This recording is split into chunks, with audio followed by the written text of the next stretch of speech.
Welcome back. We're continuing to look at parent functions and their transformations.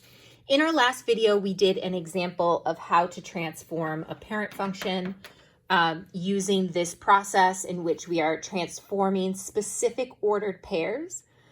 And we're going to go through that process again, this time with two different examples. So last time we did something that was an absolute value function, and now we're going to look at a couple different kinds. So the first thing we want to do is identify the parent function. So negative 3x squared plus 2. Looking at this is going to be a quadratic function.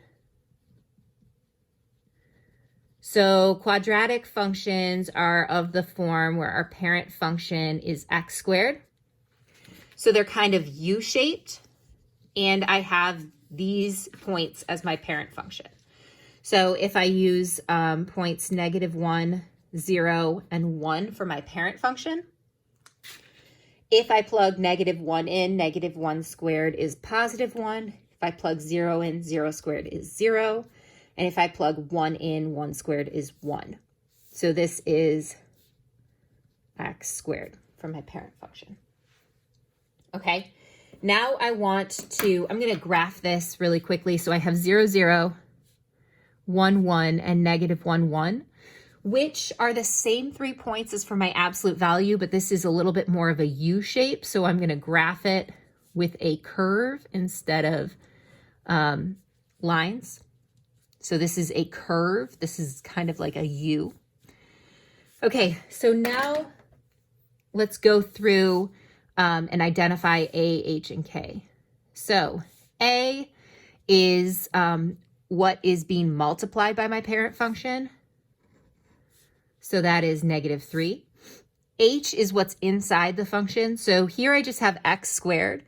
If it was like the quantity x minus 3 squared, that would be the h. But in this case, the h is 0.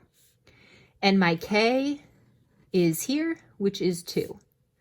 So A is -3. So the 3 tells me that there is a vertical stretch by a factor of 3. The negative tells me that there is a vertical flip over the x-axis, or a vertical reflection. So it's going to be upside down.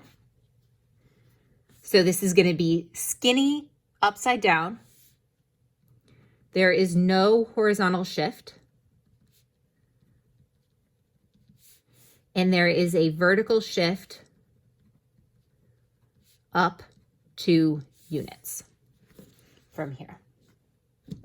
Okay, so using my parent function transformation, I'm going to start by transforming my x values. So my transformed x values should be my parent function points plus h, which is 0.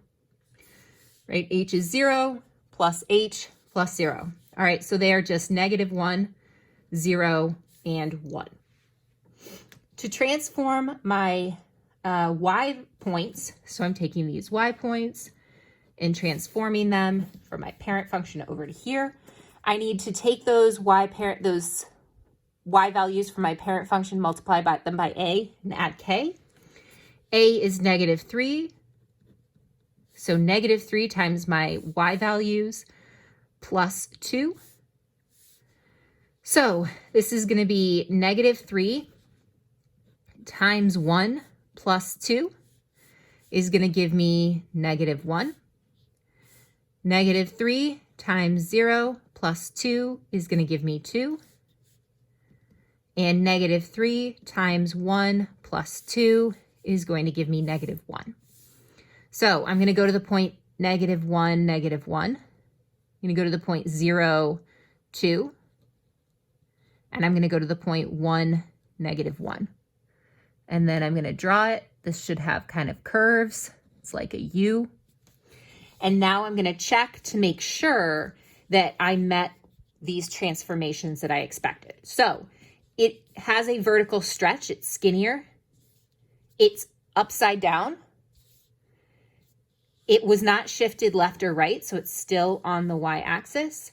and the vertical shift up too. So the whole graph was then shifted up. So that works. Let's take a look at this next example down here in our next video.